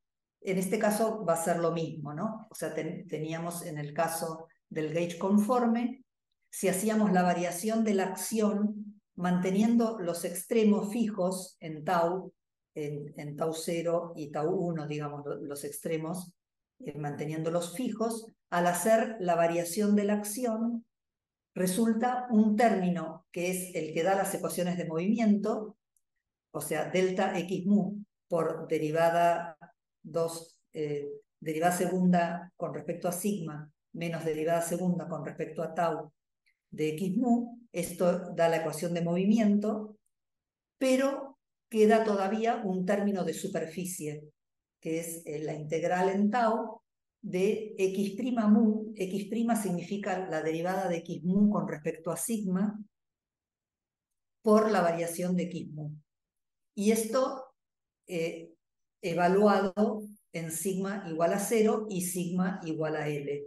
O sea, al hacer la variación de la acción, queda un término que son las ecuaciones de movimiento y un término de superficie que hay que pedir que se anule. Entonces, para anular este término de superficie, en el caso de la cuerda bosónica teníamos que podía ser la condición de periodicidad, o sea que x mu de sigma más L sea igual a x mu de sigma, y esto son las condiciones de contorno de cuerda cerrada, o la condición de contorno de cuerda abierta, que pueden ser de Neumann o de Dirichlet. La condición de contorno de Neumann dice que la derivada con respecto a sigma de x mu evaluado en los extremos sigma igual a 0 y sigma igual a L, tiene que ser igual a 0. Estas son condiciones de contorno de Neumann. O la variación de x mu se tiene que anular en sigma 0 y sigma L. Estas son condiciones de contorno de Dirichlet. Durante mucho tiempo solo se usaron las condiciones de contorno de Neumann porque las condiciones de contorno de Dirichlet rompen la invariancia de Poincaré. Pero las condiciones de contorno de Dirichlet son muy importantes porque son las que dan origen a las de Branas que mencioné al principio, que son estos objetos no perturbativos que permiten encontrar todas las dualidades entre las distintas teorías. Entonces las condiciones de contorno de Dirichlet se resignificaron en la década de los 90 y cumplen un rol muy importante justamente para definir las de Branas. Yo, en prácticamente todas estas charlas me voy a concentrar solo en las condiciones de contorno de Neumann para la cuerda abierta, y en la última clase voy a tratar de hablar un poco de las condiciones de contorno de Dirichlet. Pero por ahora voy a asumir solo condiciones de contorno de Neumann para cuerda abierta. Entonces, ahora vimos las condiciones de contorno que anulan los términos de superficie en el sector bosónico. Veamos ahora para el sector fermiónico. La acción tiene esta forma: psi menos derivada más de psi menos, más psi más derivada menos de psi más. Para derivar las ecuaciones de movimiento, imponemos que la variación de los campos en los extremos tau 0 y tau 1 sean iguales a 0. Esto es lo que se hace usualmente. Entonces, cuando variamos la acción, recuerden que estos son campos fermiónicos, o sea que anticonmutan cuando uno pasa uno por encima del otro. Y entonces la variación de la acción se puede escribir de esta manera, como 2 veces la variación de psi menos por derivada más de psi menos, más derivada más delta psi más por derivada menos psi más. Y estos dos términos dan las ecuaciones de movimiento, de más psi menos igual a 0, de menos psi más igual a 0. O sea, fíjense que acá podemos factorizar delta psi más y delta psi menos. Y después quedan estos términos de superficie, derivada más de psi menos delta psi menos, más derivada menos de psi más delta psi más. Los términos de superficie se deben anular en los extremos y entonces esto da la condición que tienen que satisfacer los fermiones para que se anulen los términos de superficie al variar la acción. O sea, hay que elegir condiciones de contorno que permitan anular esta combinación psi más por delta de psi más menos psi menos por delta de psi menos en los extremos sigma igual a 0 y sigma igual a L. Entonces, para la cuerda cerrada, los términos de superficie se anulan con condiciones de contorno periódicas o antiperiódicas para cada componente por separado. O sea, podemos proponer que psi más sea periódica o antiperiódica, o sea, psi más en 0 sea igual a más o menos psi más en L, y lo mismo para la variación, ¿no? La variación de psi más en 0 igual a más o menos la variación de psi más en L, y lo mismo para psi menos.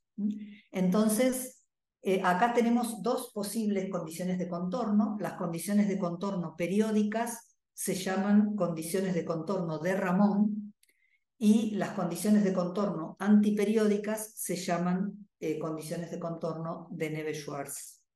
Y esto es una diferencia sustancial con la cuerda bosónica. En la cuerda bosónica solo teníamos condiciones de contorno de cuerda cerrada o abierta. Acá tenemos cuerda cerrada o abierta, pero también tenemos espinores en la hoja de mundo que pueden ser periódicos o antiperiódicos. Y eso da lugar a dos sectores adicionales que son los de Ramón y Neveu-Schwarz. Si uno quiere preservar la invariancia de Poincaré, hay que imponer que todos los fermiones tengan las mismas condiciones de contorno. O sea, para todo índice mu, espacio-tiempo, todos los fermiones tienen que tener la misma condición de contorno de Ramón o de Neveu-Schwarz. Y bueno, la invariancia de Poincaré es algo que uno quiere preservar en el espacio-tiempo. Pero las condiciones de contorno periódicas o antiperiódicas se pueden imponer independientemente para psi más y psi menos. Entonces, uno puede tener condición de contorno periódica para psi más y periódica para psi menos. Eso da lo que se conoce como el sector de Ramón-Ramón. O uno puede tener condiciones de contorno antiperiódicas para psi más y antiperiódicas para psi menos. Eso da el sector de Neveu-Schwarz-Neveu-Schwarz. Y vamos a ver que estos dos sectores, Ramón-Ramón y Neveu-Schwarz-Neveu-Schwarz, dan bosones en espacio-tiempo, mientras que si tomamos condición de contorno periódica para psi más y antiperiódica para psi menos, o antiperiódica para psi más y periódica para psi menos, entonces se generan los sectores de Ramón-Neveu-Schwarz y Neveu-Schwarz-Ramón, que vamos a ver que dan lugar a fermiones en espacio-tiempo. O sea, fíjense acá la diferencia entre fermiones hoja de mundo. O sea, acá estamos hablando de las condiciones de contorno de los espinores de la hoja de mundo, psi más y psi menos, pero estamos hablando de bosones espacio-tiempo. O sea, si combinamos espinores en la hoja de mundo, vamos a ver cómo bosones en espacio-tiempo, y también vamos a producir fermiones en espacio-tiempo. Esto para notar la diferencia importante que hay que hacer entre hoja de mundo y espacio-tiempo.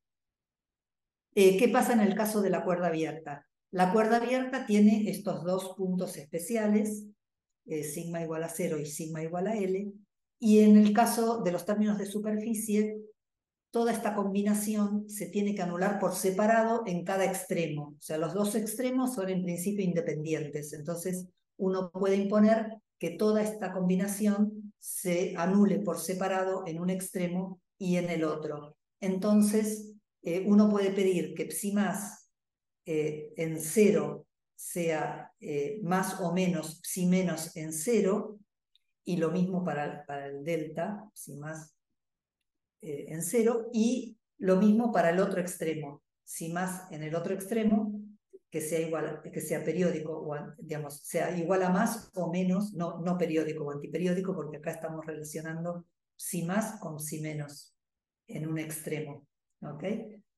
Entonces, de vuelta, si uno quiere preservar la invariancia de Poincaré, hay que imponer las mismas condiciones en todas las direcciones. O sea, no podemos imponer que psi más en 0 sea igual a psi menos en 0 para unas direcciones y menos en otras. O sea, tenemos que imponer las mismas en todas. Sin pérdida de generalidad, uno puede decir que en uno de los extremos, psi más es igual a psi menos, y toda la ambigüedad se traslada al otro extremo. O sea, podemos elegir este parámetro eta que toma valores más o menos 1 en uno de los extremos. O sea, podemos decir que psi más es igual a psi menos, por ejemplo, en el extremo 0, pero psi más es igual a más o menos psi menos en el otro extremo.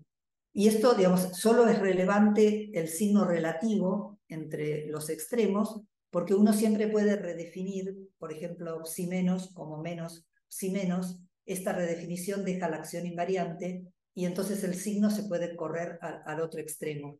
O sea, solo es importante si, digamos, si los dos extremos tienen condiciones de contorno periódico, digamos, si los dos tienen el signo más, o si los dos tienen el signo, o uno tiene el signo más y el otro tiene el signo menos, pero no importa cuál de los dos extremos sea, ¿ok?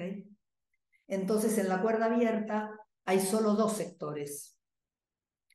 Si elegimos eta igual a más 1, esto define lo que se llama el sector de Ramón, y vamos a ver que en la cuerda abierta esto da fermiones en espacio-tiempo, y si elegimos eta igual a menos 1, esto da lo que se conoce como el sector de Neveu-Schwarz, que va a dar bosones en espacio-tiempo.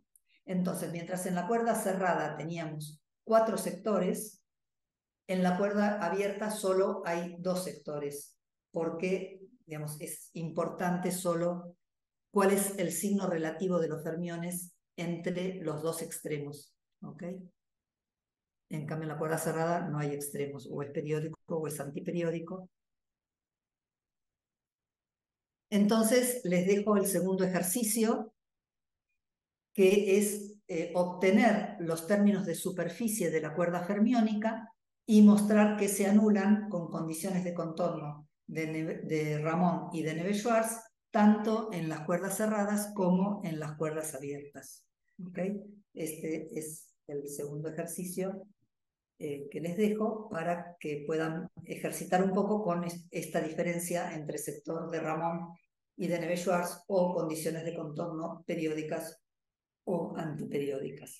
Que esto va a ser importante cuando hagamos la cuantización.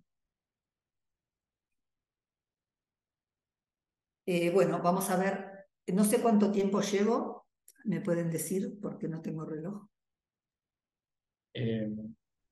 Quedan 17 minutos 17 minutos para las 2 horas o para 1 hora. para las 2 horas.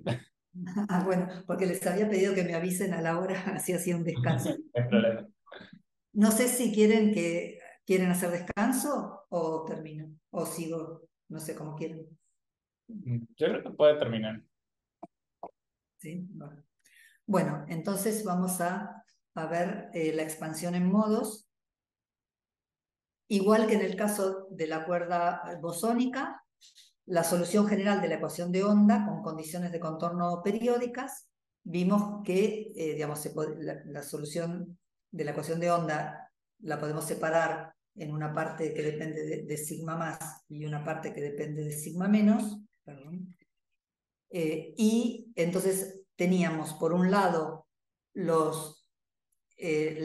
coordenada de hoja de Mund, la coordenada del centro de masa de la cuerda, x mu, el momento del centro de masa, que es el p mu, y 2 conjuntos de osciladores que se llamaban alfa n y alfa tilde n.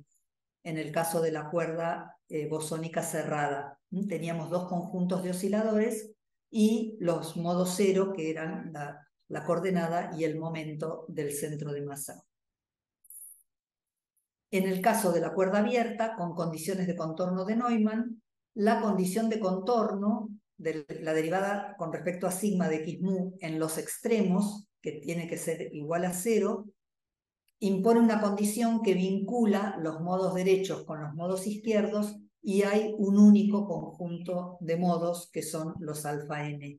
Entonces, el desarrollo en modos de los campos en la cuerda abierta simplemente tiene un conjunto de modos, aparte de la posición del centro de masa y del momento del centro de masa, los osciladores alfa n. Esto es igual que en el caso de la cuerda bosónica, pero ahora en la expansión en modos para los espinores tenemos que distinguir las dos elecciones de condiciones de contorno para cada quiralidad, o sea, si son periódicos o antiperiódicos. Las soluciones generales de la ecuación de Dirac con condiciones de contorno periódicas, que eran las que llamábamos de Ramón, las podemos imponer con este coeficiente. Voy a poner esta exponencial de 2pi por phi, donde este phi lo voy a tomar igual a 0 en el sector de Ramón, porque es el sector que da campos periódicos, o sea, psi más de sigma más L igual a más psi más de sigma.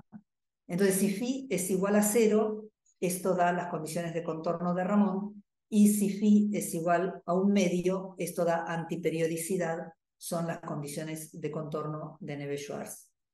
Entonces, phi se puede elegir independientemente en la cuerda cerrada para psi más y para psi menos. ¿Okay? Entonces, en el caso de la cuerda cerrada, tenemos dos conjuntos de modos que los vamos a llamar B y B tilde, y vamos a elegir los índices de estos modos, los voy a llamar R, en lugar de llamarlos M o N, como hacíamos en el caso de los alfa M y alfa N, porque estos R pueden ser enteros o semienteros. ¿Ok? Si estamos en el sector de Ramón, con condiciones de contorno periódicas, los índices de los modos son enteros, o sea, phi es igual a 0, y los coeficientes del desarrollo en modos tienen índices enteros. En cambio, en el sector de Neveu-Schwarz, los índices son semienteros, y este índice R toma valores entero más 1/2. ¿Ok? Entonces, en la cuerda cerrada tenemos dos conjuntos de modos, los BR y los B tilde R. Y los R pueden ser, digamos, tenemos dos conjuntos de modos porque la cuerda es cerrada, ¿no? O sea, puede ser periódico o antiperiódico para psi más y para psi menos. Y tenemos que los índices R pueden ser enteros o semienteros según que estemos en el sector de Ramón o de Neveu-Schwarz. Como los espinores de Majorana son reales, y estamos trabajando con espinores de Majorana, estos modos tienen que cumplir condiciones de realidad, o sea, el B mu R conjugado es el B mu menos R, y el B tilde mu R conjugado es el B tilde mu menos R. ¿Okay? Para que los espinores sean reales. Bueno, en el caso de la cuerda abierta, las condiciones de contorno relacionan el sector derecho con el izquierdo, igual que pasaba en el caso de los bosones, y entonces hay un único conjunto de modos que lo voy a llamar B sub R, y de vuelta R puede ser entero en el sector de Ramón o semientero en el sector de Neveu-Schwarz. ¿Okay? Hay solo dos conjuntos de modos, Ramón o Neveu-Schwarz. ¿Okay? Pero un único conjunto de modos que son los BR, y los índices pueden tomar valores enteros o semienteros. Bueno, entonces así como hicimos la expansión en modos de los campos, xmu y psimu, podemos hacer la expansión en modos de las componentes del tensor energía-momento, T++, T-. Los coeficientes son los generadores de Virasoro, que habíamos llamado Ln y L tilde n, y ahora tenemos las supercorrientes, que son objetos fermiónicos, que tienen estos modos G sub R, y este índice R de vuelta va a tomar valores enteros o semienteros según que estemos en el sector de Ramón o de Neveu-Schwarz. Y en el caso de la cuerda cerrada tenemos de vuelta dos conjuntos de modos, los GR y los G tilde R, que corresponden a los campos B y B tilde, ¿no? O alfa y alfa tilde. Entonces, bueno, de vuelta, invirtiendo estas relaciones, uno puede encontrar los que llamábamos los generadores de supervirasoro, Ln y Gr, que son básicamente la integral de estas cargas conservadas que elegíamos como estas exponenciales por el T menos o el TF menos, ¿ok? Entonces, en el caso de la cuerda cerrada, tenemos estos 4 generadores de supervirasoro, los Ln, que son los generadores del tensor energía-momento, los Gr, los generadores de la supercorriente, y los L tilde n y Gr tilde, que son los para los más, las componentes más. Y entonces fíjense que bueno, el TF es un objeto fermiónico, tiene un índice fermiónico, cumple las mismas condiciones de contorno que los fermiones, que el psi menos. El TF menos cumple las condiciones de contorno del psi menos, y el TF más cumple las mismas condiciones de contorno que el psi más. Y de vuelta los modos son enteros para Ramón y semienteros para Neveu-Schwarz. En el caso de la cuerda abierta, de vuelta, las condiciones de contorno mezclan los modos izquierdos con los modos derechos, o sea, el T++ con el T menos, de modo que hay un único conjunto de modos, son los Ln, que combinan el T++ con el T menos, y si los escribimos en términos, en función de los campos, el T++, bueno, los podemos combinar haciendo la transformación de sigma en menos sigma, podemos convertir la integral entre 0 y L en una integral entre menos L y L, y quedarnos con un único conjunto, digamos, con el T++, pero haciendo ahora la integral entre menos L y L. Y entonces, si reemplazamos el desarrollo en modos de los xmu y de los psi más, en este caso, estos generadores de Virasoro tienen la parte bosónica lo mismo que pasaba en el caso de la cuerda bosónica. Los Lm son una suma sobre n enteros de alfa m menos n por alfa n, y hay una contribución de los fermiones que es, digamos, con los modos fermiónicos, Bm más R por B menos R. Hay una suma en R de, bueno, con este factor, esto también se los voy a dejar como ejercicio, encontrar el desarrollo en modos de los generadores de Virasoro, simplemente reemplazando en esta expresión el desarrollo en modos de los xmu y los psi. Sí, hay una pregunta. Hay una pregunta. Sí.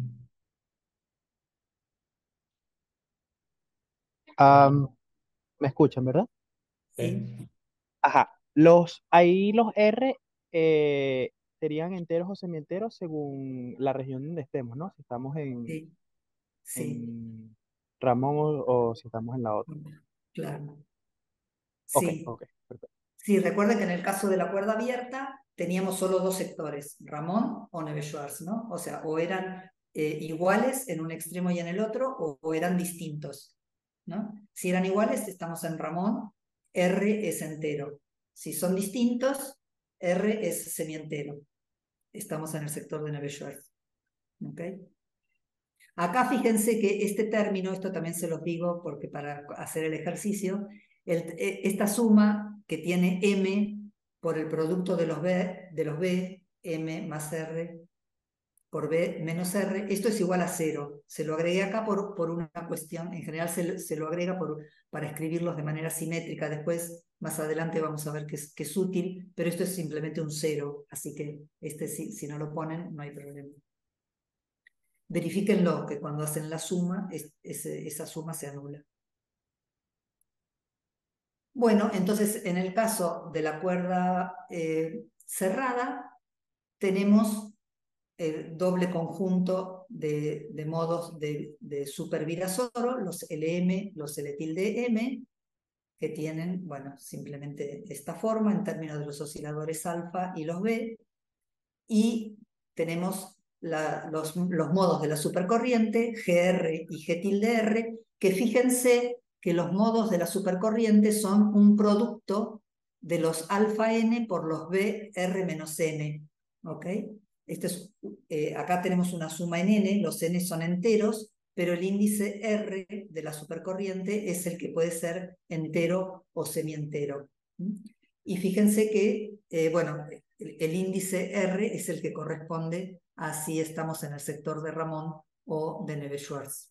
¿Okay? Y estos objetos son objetos fermiónicos, porque es un producto de un oscilador bosónico por un fermiónico.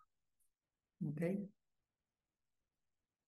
Entonces acá les dejo como ejercicio obtener los generadores de supervirasoro en términos de los osciladores alfa n y alfa o alfa tilde n y BR o B tilde R.